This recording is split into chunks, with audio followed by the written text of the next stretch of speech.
You know, like Sorry, we say to something not bad to about not just you. to not just go towards Just kidding. other people. แค่วันนี้ตู้หมอตู้ทำหมอ Namo.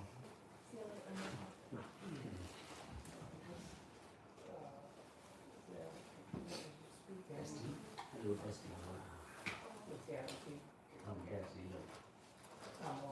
That's good. Amo. Yeah. Good. Pretty good name. The name person is very much. No weed.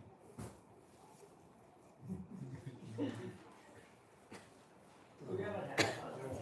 Persisting brushing. Huh? Persisting brushing, yeah. On the patient.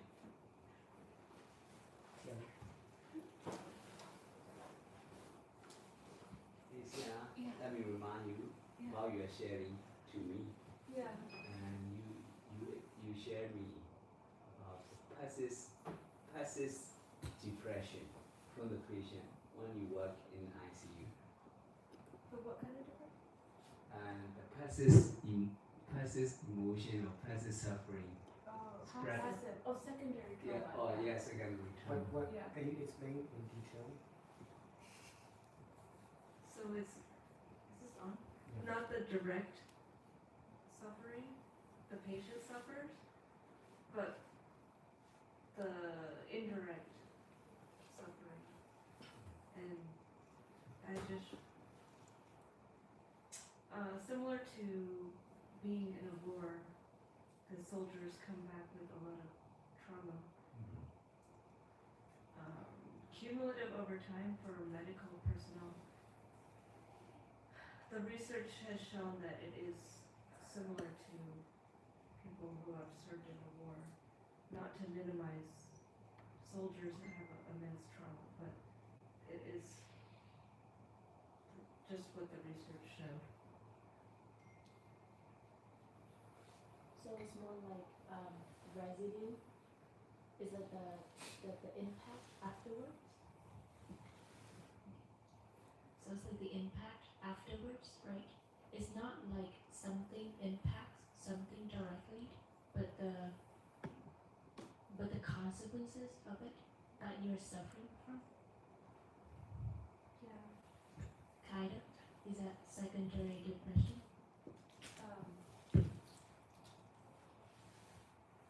I don't know if depression is the right word, but because you're constantly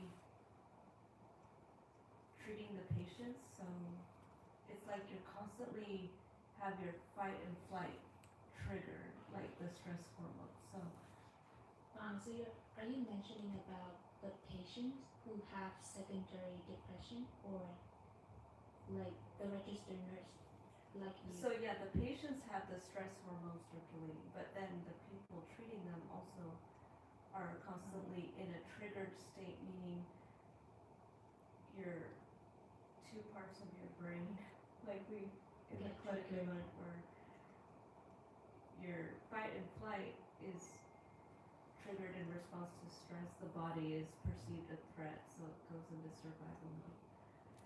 In Medicare, we call it sympathetic. Yeah, so phase. yeah, there you go. Sympathetic, parasympathetic, and So for Or opposite. for example, Okay. a person, if the person in front of you, Suffer from something. yes, you can feel You can feel the pain. X you. As me, Yeah, like you can feel like you pain. like because I empathize Yeah, with them. we call in Medicare sympathetic pain. Sympathetic pain. Yeah, not your own pain, but it is that pain spread from the patient to the Medicare person. It's a collective pain at this point. But okay, let me clarify, because now that I'm thinking about it and having just visited the hospital, it's not just the suffering of the patients; it's the fact that we're constantly busy doing the job, constantly solving problems, constantly dealing with an urgent situation, like in a battle where you're fighting, but possibly you're fighting the disease or fighting but you're constantly treating the patients and you have never enough time to do the job, so you're always like trying to keep up with the never-ending tasks. But the tasks are very like people's lives are in your hand. So it's more like feeling like the urgency of the Right. Dying patient we cannot afford. That's We cannot afford. yeah, especially in dying patient.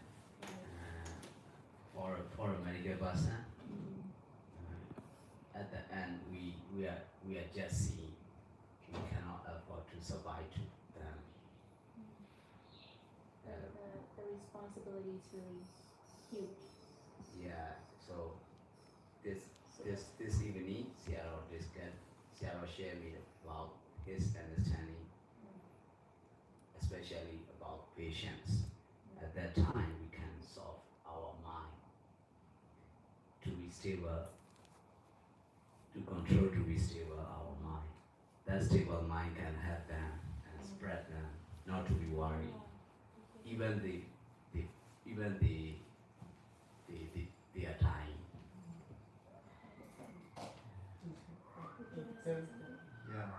So I think what Sally is talking about is the secondary traumatic stress, or sometimes they call it vicarious trauma, which again is the general thinking is that, like you said, because of when you have empathy, when you care about the other person's experience, their pain, their suffering, when you try to identify or put yourself in their situation, when you can feel their experience, the thinking is that in some ways you're almost absorbing their pain and suffering into you,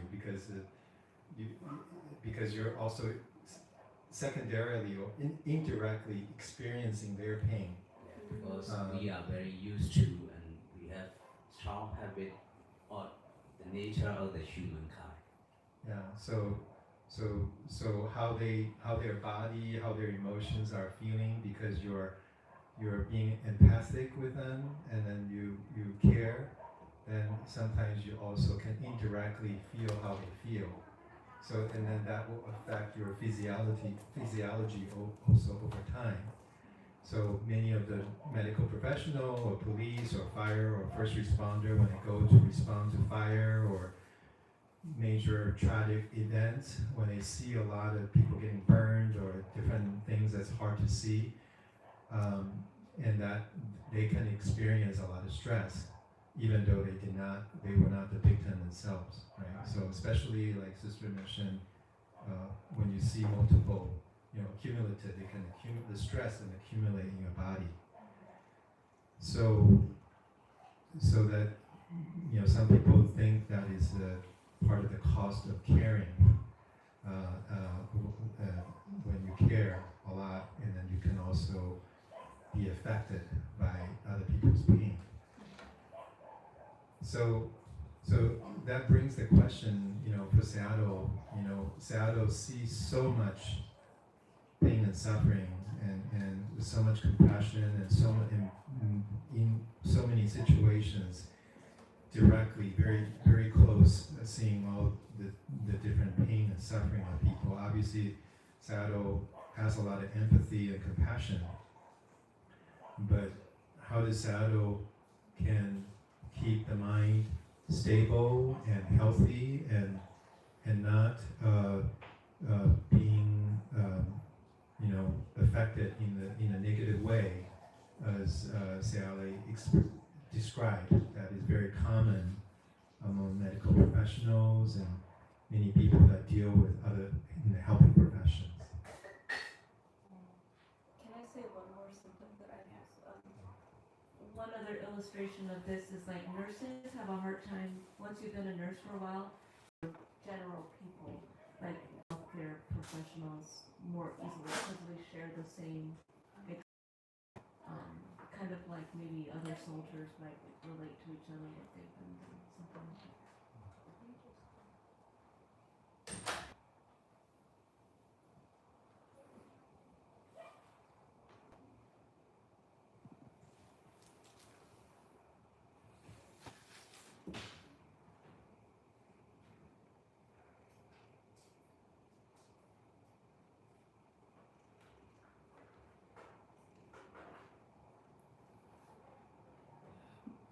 definition is mindfulness and detachment from everyone and everything.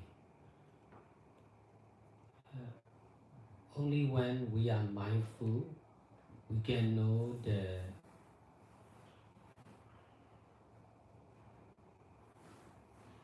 truth, which is ever-changing, selfless, impermanent nature. This is the truth of all living beings and all non-living beings. If we are not mindful, we are misunderstanding everything as something, everyone as someone. So we should be mindful as much as we are ignorant. If the power of ignorance is too strong, we should practice more seriously. All the power or strength of ignorance need to change as the power of mindfulness.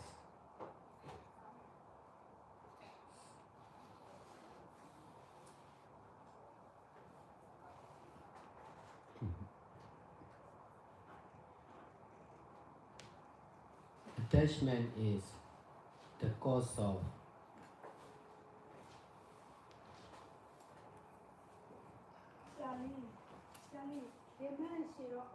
misunderstanding something or someone as real.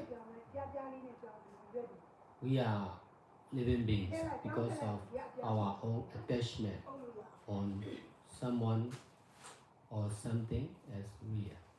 As long as there is attachment on that misunderstanding, we are sure to proceed one life after another with the misunderstanding of someone or I as real. So detachment is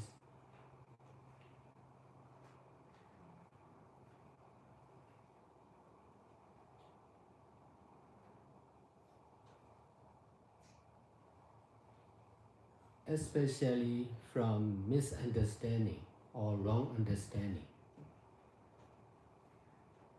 If there are less and less attachment on misunderstanding or wrong understanding, there will be more and more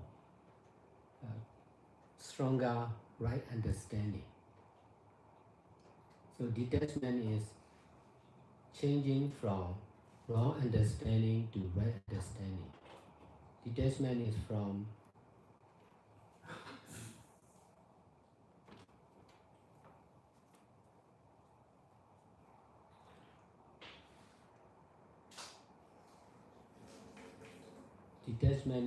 freedom from living beings and non-living beings. Freedom from all living beings and non-living beings. Attachment is concerned with living beings and non-living beings.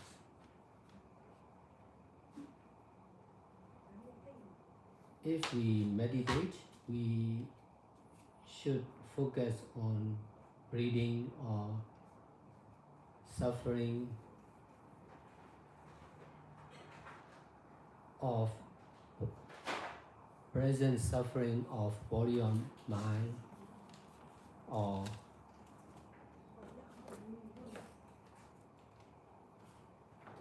right understanding like this are the object to be mindful. The more we are mindful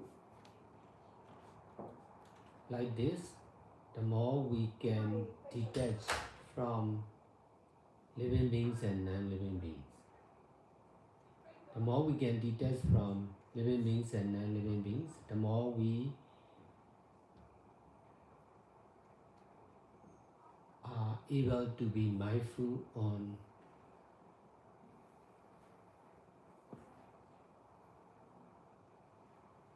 one object of mindfulness. In my teaching, I emphasize about the original truth, which is cause and effect or action and the same reaction of ever-changing, selfless, impermanent nature.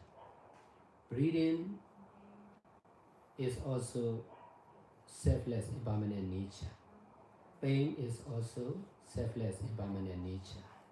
Stress, depression are also selfless, impermanent nature. Greed, anger, doubt, worry, fears, all these mental suffering are also selfless, impermanent nature. So with this right understanding, I emphasize to focus on ever-changing, selfless, impermanent nature. This is the truth of all, everything and everyone.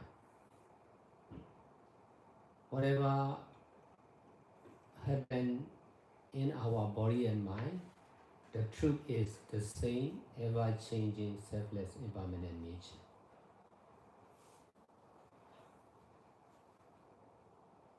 So I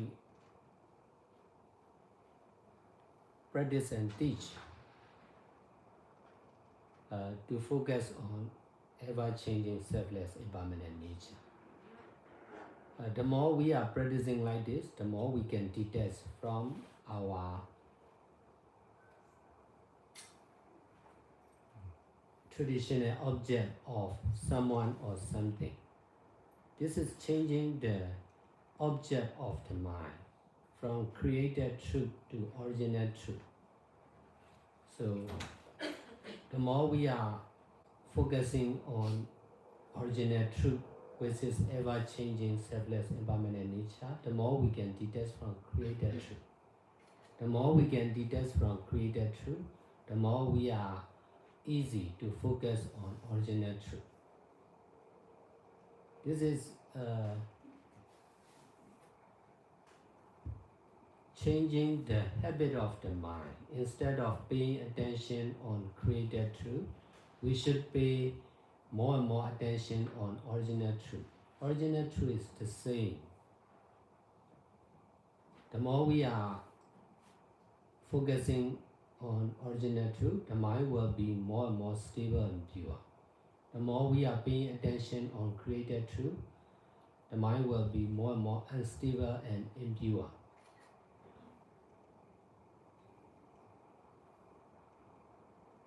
As a meditator, I'm trying to practice like this. As a meditation teacher, I used to teach like this.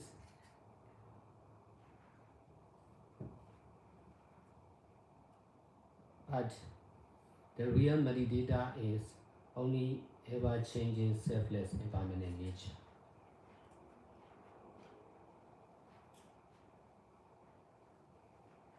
In this way, I'm trying to represent more and more on ever-changing, selfless, impermanent nature. This is detaching from someone or I, something or mine. This method is really powerful to detach from myself and the others.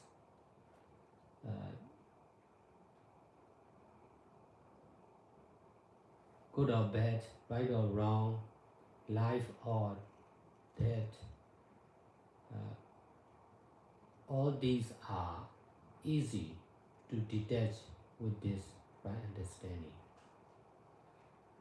We are not paying attention on created truth of good or bad, right or wrong, man or woman, human or animals. We are trying to pay attention only on ever-changing, selfless, impermanent nature. That mindfulness, that this present action of mindfulness is ever-changing, selfless, impermanent nature. Pleasant knowing of impermanent nature itself is ever-changing, selfless, impermanent nature. So this is trying to know the truth every present moment.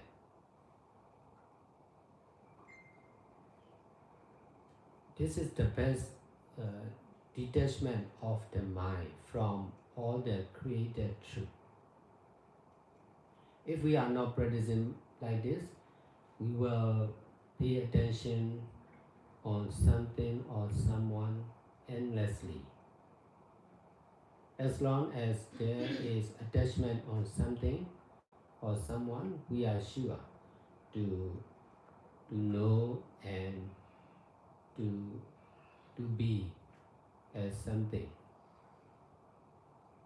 Because of attachment like this, there is endless life cycle for all living beings.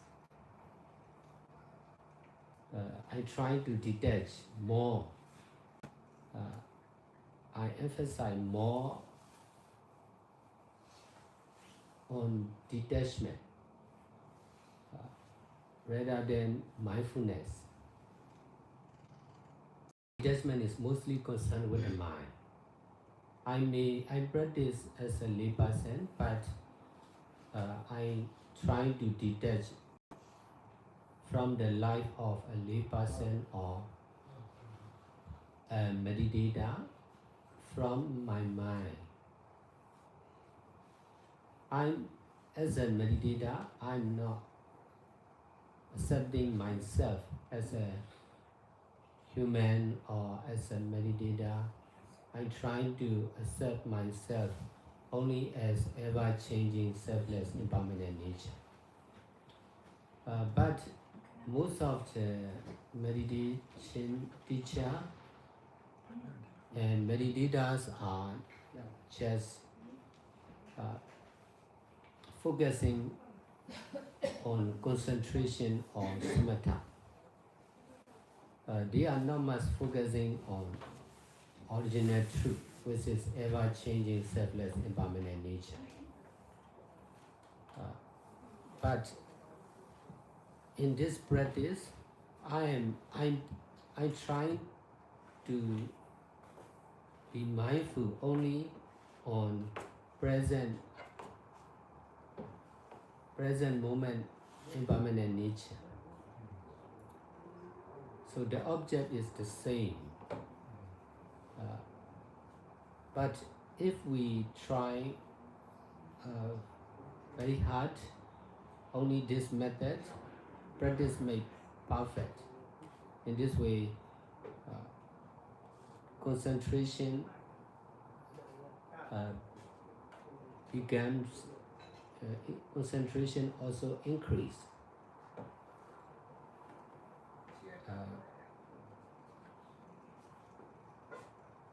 That concentration is concerned with ever-changing, selfless, impermanent nature. It is possible to practice vipassana like this.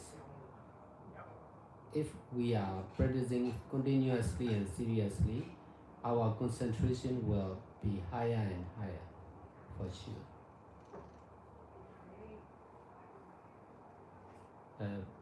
Besides, we are sure to be able to detach from infinite living beings and universe from the mind. If we are not practicing like this, our present mind will be attaching on someone or something endlessly. By this practice, we are changing the habit of the mind. Instead of paying attention on created truth, it is possible to pay attention only on original truth, which is impermanent nature.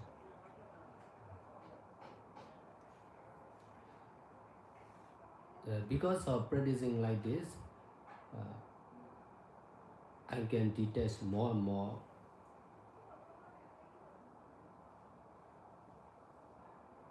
from created truth, greed, anger, delusion,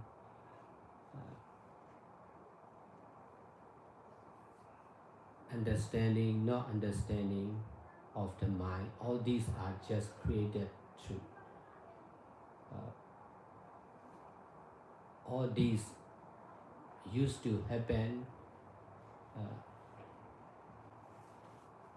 among the living beings. If we attach all these will continues to happen.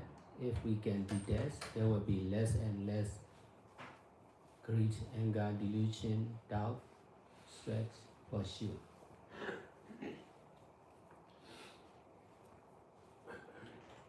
Because of practicing like this, I need to practice not only in the meditation center but also at home.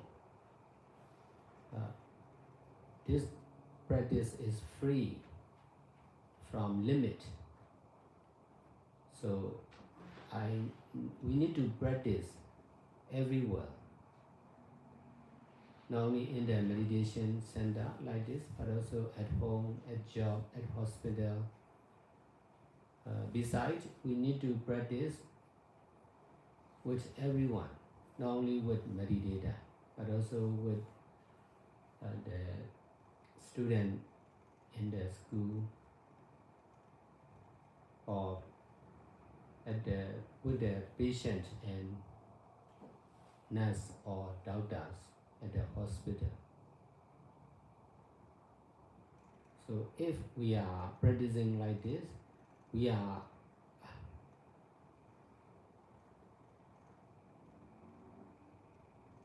helping the others to detach from the created truth. If in this evening I visit the hospital, so I met with the patient from this center. So I have been teaching similar like this. Because of teaching like this, she can detach more and more from the hospital, from her life as a patient, from her suffering.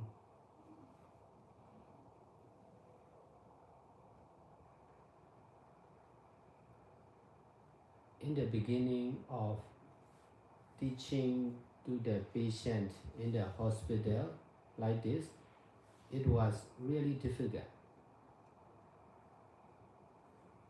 But I didn't give up.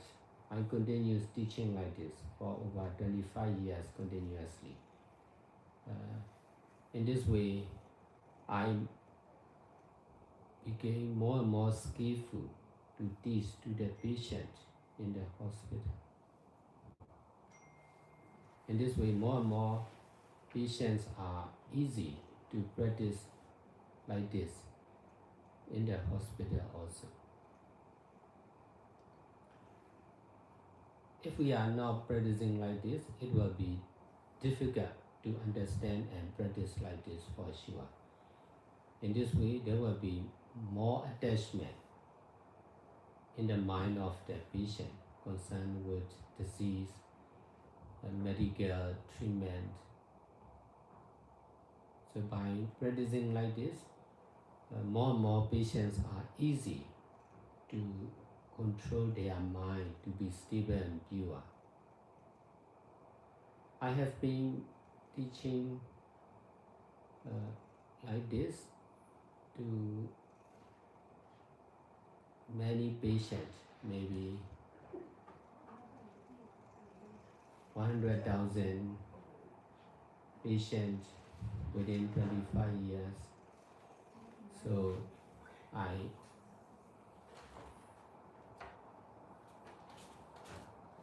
in this way, practicing and teaching like this uh, at the hospital, and then the patients become more and more easy.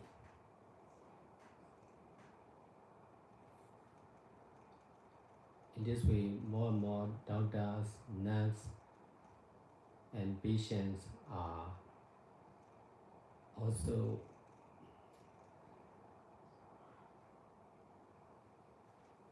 rely on this kind of practice. They want to practice meditation together with taking medical treatment. In the Power Center, Daniel, we already established Dhamma Hospital, 4-story Dhamma Hospital, 6-story Yajo Dhamma Hospital, 1-story, 6-story Gongkoya Dhamma Hospital. Now, Gongkoya Foundation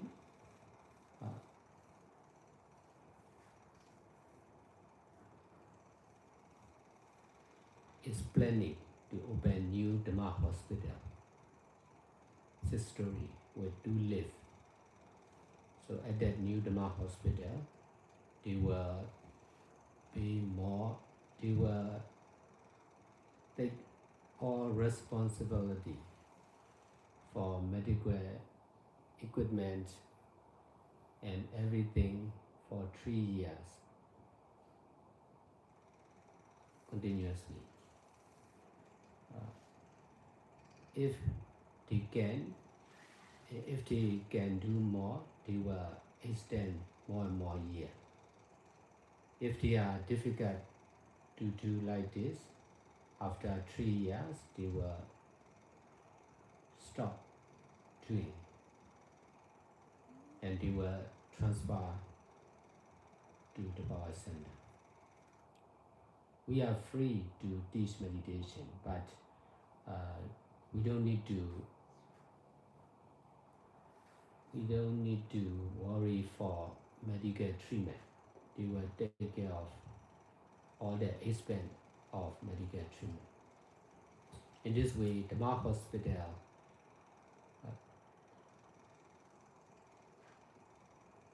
more developed, not only for teaching, but also for more and more medical equipment, more and more doctor, nurse, more and more medical treatment in Dhamma Hospital. In this way, hospital will be together with meditation center.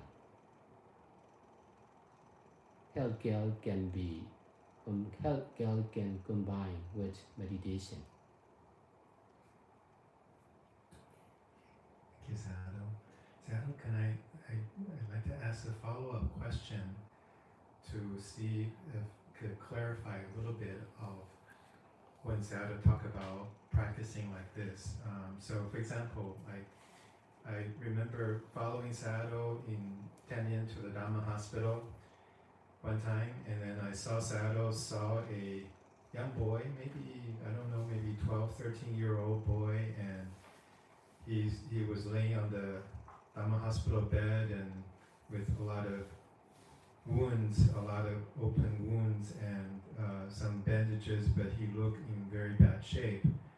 I remember seeing Sayadaw, saw him and stood in front of his bed for some time.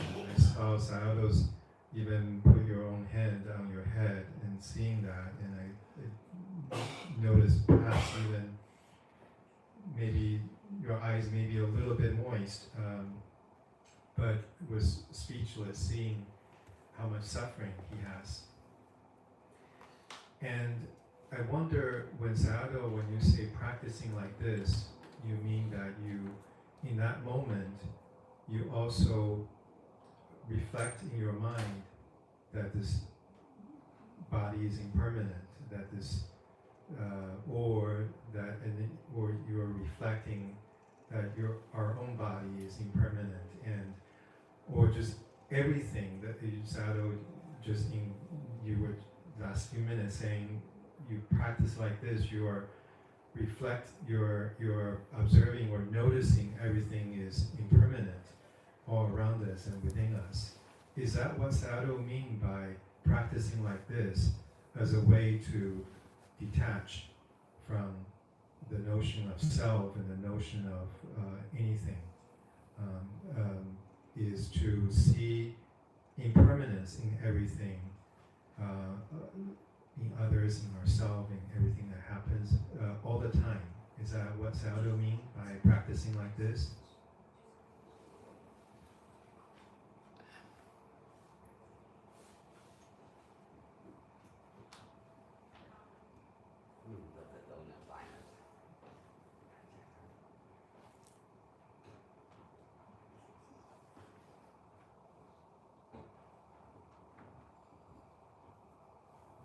I'm trying to focus on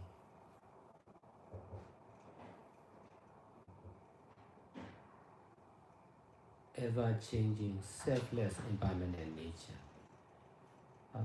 This is not the same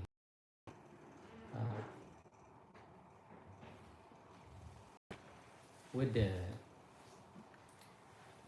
impermanence of something or someone. Not something, not someone, just ever-changing, impermanent nature. So,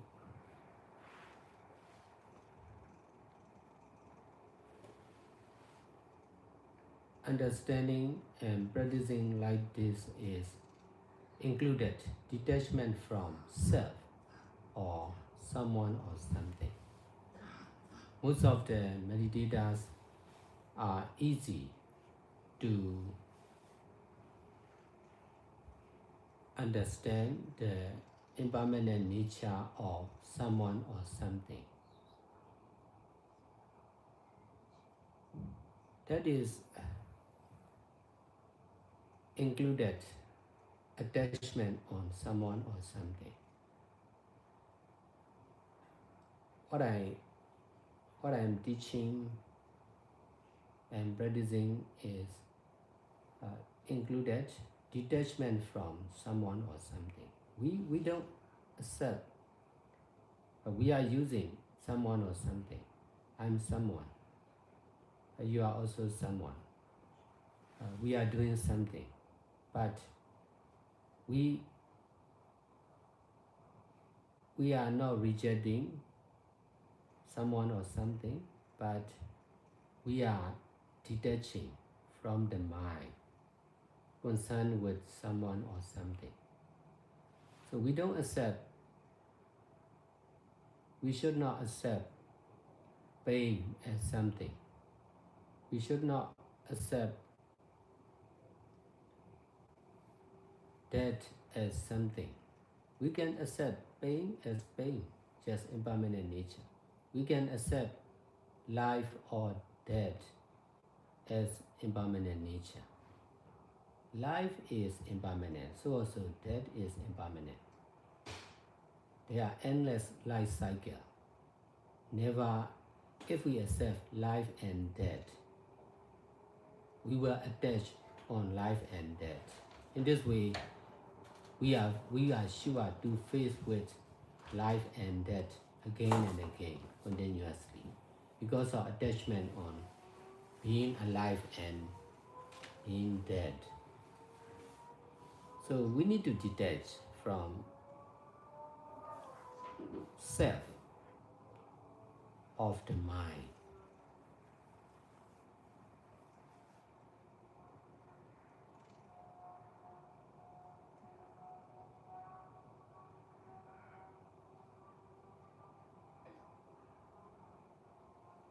It is possible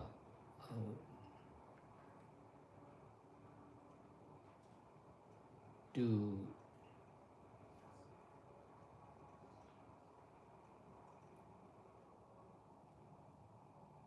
train the mind to be free from self.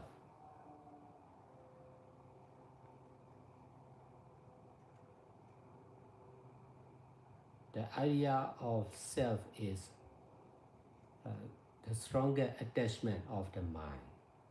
The mind of the living beings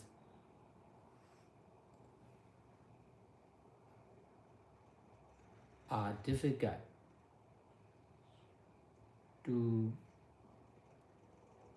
be alive without self. That's why we need the help of Buddha, Dhamma, and Sangha. Only Buddha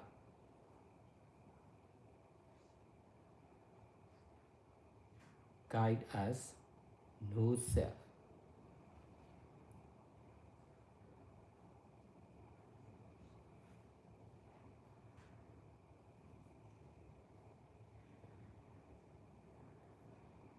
Because of the teaching of Buddha, we are easy to understand and practice to be free from self, from the mind.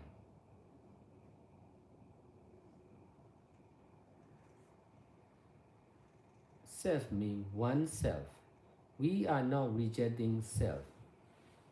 If we can detach from the idea of someone or something, we can accept everyone or everything as our own. We can be everyone if we can detach from someone or I. If we can detach from our body and mind, we can accept everyone and we can accept everyone as I. If we can detach from our belongings, we can accept the belongings of everyone as our own. This is not rejecting the idea of self, but detaching from the idea of oneself.